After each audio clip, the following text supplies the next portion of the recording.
Vamos lá, galera. Julgamento de Fernandinho Beiramar no Mato Grosso do Sul, parte 1. Esse é o julgamento do Fernandinho Beiramar naquela fita que aconteceu lá, que ele tirou a vida do João Morel. Ele não, né? Ele mandou tirar a vida dos filhos do João Morel, que a gente chama de Segunda Guerra do Paraguai. A gente tem um vídeo grande aqui sobre o assunto, só para vocês verem, na verdade, esse vídeo, de como na época que o Fernandinho foi preso e foi julgado no Mato Grosso do Sul, ele era um cara bastante perigoso e a escolta que ele tinha. Vamos lá.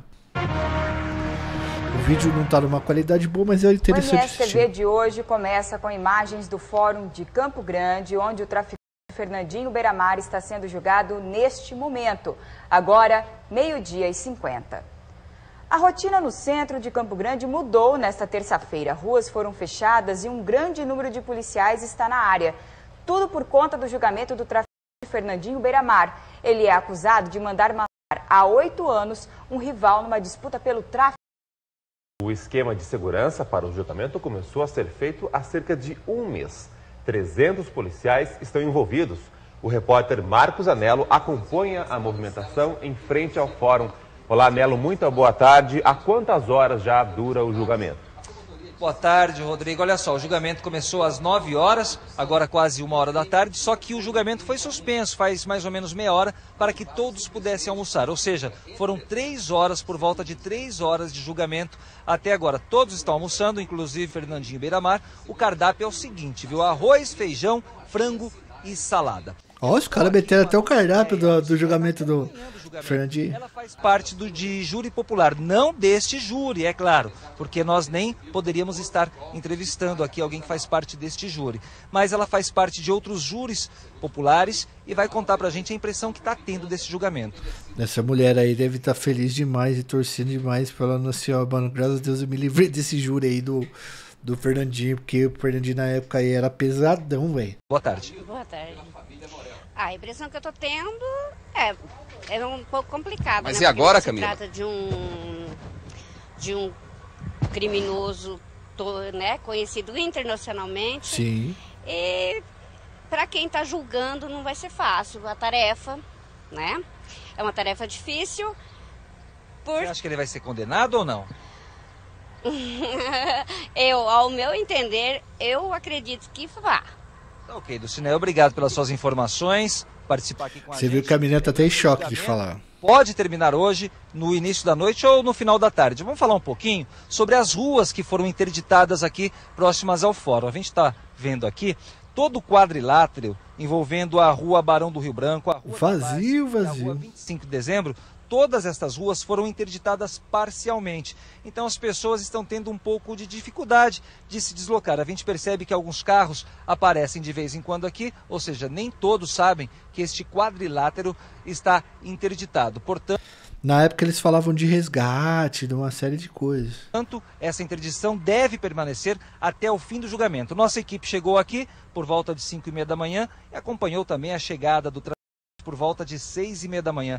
Foi um aparato policial intenso, mais ou menos 300 homens para escoltar Fernandinho Beiramar do Presídio Federal de Campo Grande, onde ele está desde 2007, até o fórum aqui da cidade. Voltamos ao estúdio. Para quem não sabe, o Fernandinho é considerado dentro do sistema penitenciário federal como 01. Ok, obrigado por enquanto, Anello. Bom, e para entender melhor o porquê de toda essa mobilização para o julgamento de Fernandinho Beiramar, nós preparamos uma reportagem que conta como o traficante, já condenado em 4 estados brasileiros, conseguiu acumular ao longo dos seus 42 anos de idade cerca de 130 anos de pena. Isso vai ser interessante aqui pra gente ver, porque a gente vai ver o que o Fernandinho fez lá na fronteira. Ainda de madrugada já havia movimentação no Presídio Federal de Campo Grande. Agentes penitenciários, homens da Força Nacional, policiais militares e federais envolvidos numa operação especial para levar o tio Luiz Fernando da Costa do Presídio Federal até o Fórum de Campo Grande.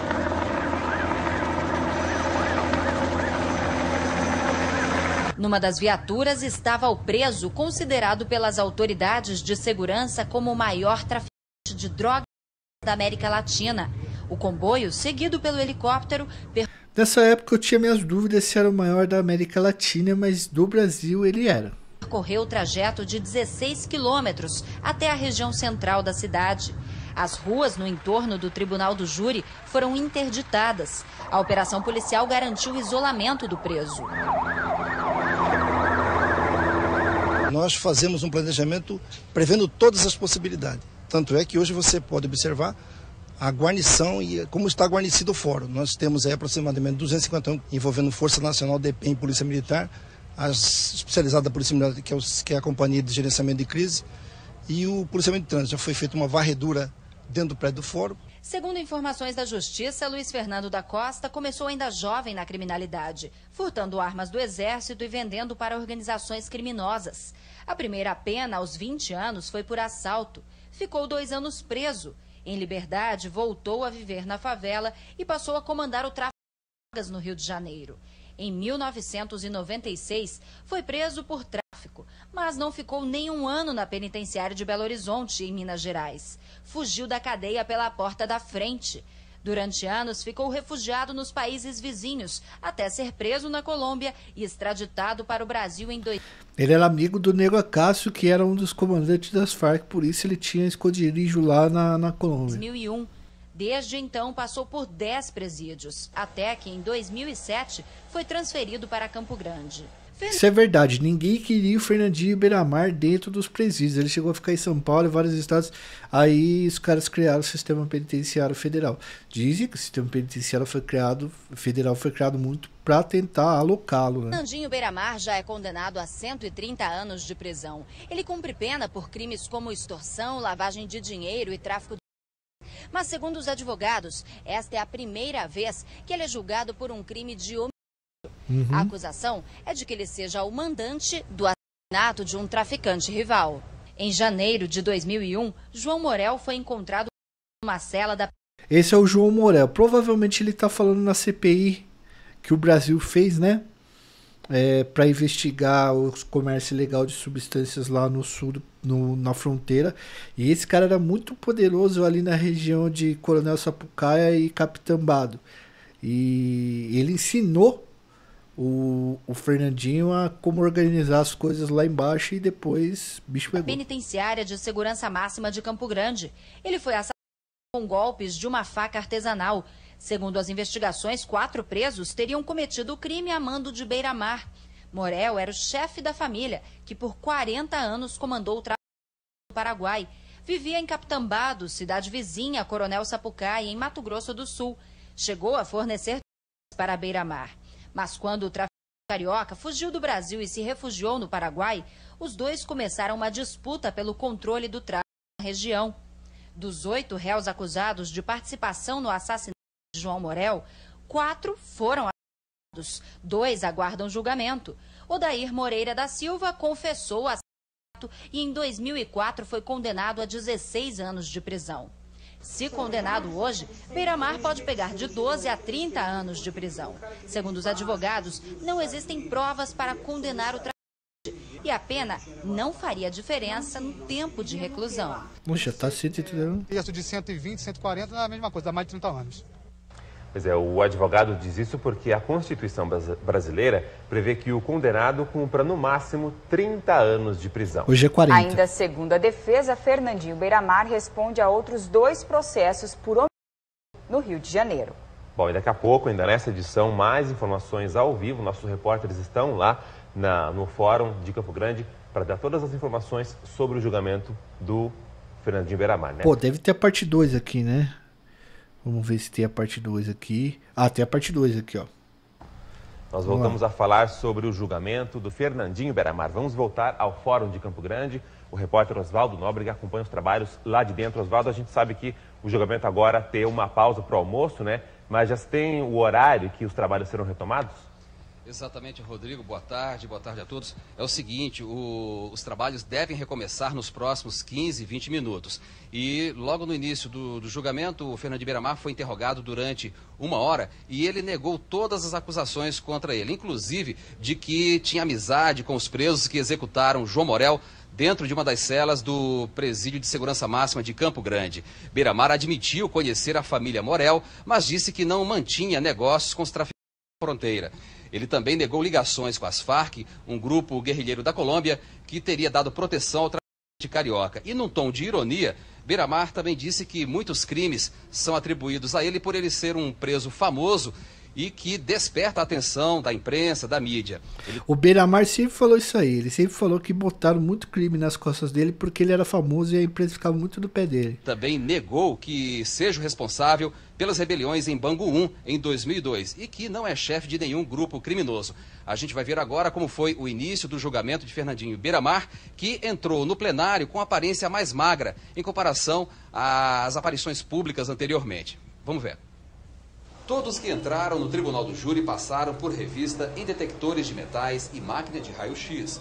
Durante 45 minutos antes do início do julgamento, os jornalistas puderam registrar as imagens dos preparativos para a sessão em plenário. Enquanto isso, policiais da Força Nacional faziam a segurança dentro e fora do prédio, com apoio de policiais militares e federais. Os advogados de defesa de Beiramar chegaram para a sessão com muitos documentos e convictos da absolvição do réu. Estamos confiantes. Por quê, doutor? Porque não tem provas. A única questão que dificulta um pouco... O Dr. Luiz Augusto Gustavo Bataglino. Porque isso costuma influenciar, sobretudo, no tribunal do júri. O julgamento começou com 43 minutos de atraso, porque os advogados de defesa pediram colete da para Polícia conversar Federal. com Beiramar. O acusado entrou no plenário algemado e usando colete à prova de balas, que foram retirados por ordem do juiz Carlos Alberto Garcetti, a pedido de Beiramar. Após a formação do corpo de jurados, o traficante acusado de ser o mandante do assassinato do ex-sócio João Morel, numa cela da Penitenciária de Segurança Máxima de Campo Grande em 2001, foi interrogado pela defesa e acusação durante 1 hora e negou tudo. O senhor, como empresário, então, como se disse, intitulado no seu interrogatório aqui, também nunca teve negócio com o João Morel? Nenhum tipo de negócio com o seu João Morel. Certo. O senhor conhecia a região de Capitão Barro? Conheço bem. Morou na região de Capitão Barro? Na região de Capitão Barro. Sabia se João Morel morava também naquela região? Sabia que morava sim. Tinha negócios em Capitão Barro? O João Morel ou eu? O senhor? Eu tinha negócio lá não. Não tinha? Vivia do que lá? Fernandinho já é desenrolado mesmo, cara. É de bate pronto sempre. Na época eu tava foragido da justiça, eu vivia escondido lá. Será que tem parte 3? Não, não vai ter a parte 3 aqui não. Ah, tem aqui, ó. Parte 3. Vamos lá. Vamos voltar ao aproveita vivo e vê ao tudo, rapaziada. Com Oswaldo Nóbrega e as últimas informações sobre o julgamento de Fernandinho Beiramar. Oswaldo. Olha, Rodrigo, os trabalhos devem recomeçar a qualquer momento aqui no Tribunal do Júri. Os jornalistas estão voltando para acompanhar aí o julgamento de Fernandinho Beiramar. E olha só, apesar da defesa negar que não existem provas desse crime contra Fernandinho Beiramar, o Ministério Público está convencido de que ele mandou mesmo o rival João Morel. Isso com base em documentos, ligações telefônicas e até reportagens jornalísticas. Durante os debates, a promotoria disse que exames periciais feitos na cela onde João Morel foi assassinado dão indícios de que houve uma execução e o que aconteceu lá dentro não foi um crime banal, simplesmente por causa de uma briga entre detentos. Segundo o Ministério Público, na cena do crime não havia sinais de luta e nem manchas de sangue pelo recinto, apesar de a vítima ter levado 11 golpes de faca. Segundo os promotores, Beiramar ordenou a execução por vingança, porque teria sido traído pela família Morel, de quem era aliado no tráfico de drogas. Os 2 filhos de João Morel também teriam sido executados por ordem do traficante carioca. E agora a gente vai ver como está a situação do lado de fora do Tribunal do Júri, com o repórter Marcos Anello. Pois é, Oswaldo, aqui ó, o João Carlos vai mostrar pra gente as pessoas já esperando ali a porta abrir para entrar no Tribunal de Júri. As pessoas já almoçaram, a maioria já almoçou e daqui a pouco, como você disse, Oswaldo, o julgamento será retomado. O interessante é que todas as pessoas que foram almoçar e retornaram, todas são revistadas novamente. Eu estava conversando agora com um dos agentes penitenciários aqui e eles disseram isso. Todas as pessoas são revistadas, a documentação é checada, enfim. Quem trabalha no fórum, quem acompanha o julgamento, ou seja, pessoas cadastradas, todas estão sendo minuciosamente checadas. Uma informação interessante aqui, um policial militar que estava do lado do Fernandinho Beiramar no início do julgamento, desmaiou, foi socorrido, já passa bem. Desmaiou, policial desmaiou, pra você ver que treta que foi a parada, velho. É, interessante, cara, interessante. Eu acho que ele pegou uma cana braba nessa fita aí. Bom, galera, deixa o seu like, se inscreve no canal, ativa o sininho. Esse foi mais um react que nós fizemos aqui.